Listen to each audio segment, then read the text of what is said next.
Imamat pasal 24, minyak untuk lampu. Tuhan berfirman kepada Musa, perintahkanlah kepada orang Israel supaya mereka membawa kepadamu minyak zaitun tumbuk yang tulen untuk lampu, supaya lampu dapat dipasang dan tetap menyala. Harun harus tetap mengatur lampu-lampu itu di depan tabir yang menutupi tabut hukum di dalam kemah pertemuan dari petang sampai pagi di hadapan Tuhan.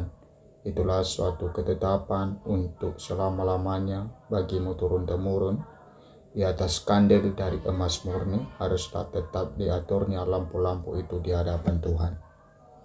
Roti sajian. Engkau harus mengambil tepung yang terbaik dan membakar 12 roti bundar daripadanya. Setiap roti bundar harus dibuat dari 2/10. Engkau harus mengaturnya menjadi 2 susun, 6 buah tersesusun di atas meja dari emas murni itu di hadapan Tuhan.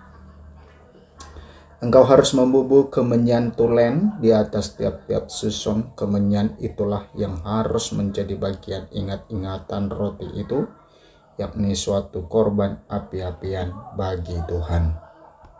Setiap hari Sabat ia harus tetap mengaturnya di hadapan Tuhan. Itulah dari pihak orang Israel suatu kewajiban perjanjian untuk selama-lamanya. Roti itu teruntuk bagi Harun serta anak-anaknya, dan mereka harus memakannya di suatu tempat yang kudus. Itulah bagian maha kudus baginya dari segala korban api-apian Tuhan. Itulah suatu ketetapan untuk selama-lamanya. Penghujat nama Tuhan dihukum lain-lain kejahatan. Pada suatu hari datanglah seorang laki-laki, ibunya seorang Israel, sedang ayahnya seorang Mesir di tengah-tengah perkemahan orang Israel, dan orang itu berkelahi dengan seorang Israel di perkemahan. Anak perempuan Israel itu menghujat nama Tuhan dengan mengutuk, lalu dibawalah ia kepada Musa. Nama ibunya ialah Selomit binti Dibri dari suku Dan. Ia dimasukkan dalam tahanan untuk menantikan keputusan sesuai dengan firman Tuhan. Lalu berfirman Tuhan kepada Musa, bawalah orang yang mengutuk itu keluar perkemahan, dan semua orang yang mendengar haruslah meletakkan tangannya ke atas kepala orang itu. Sesudahnya haruslah seluruh jemaah itu melontari dia dengan batu. Engkau harus mengatakan kepada orang Israel begini, setiap orang yang mengutuki Allah harus menanggung kesalahannya sendiri.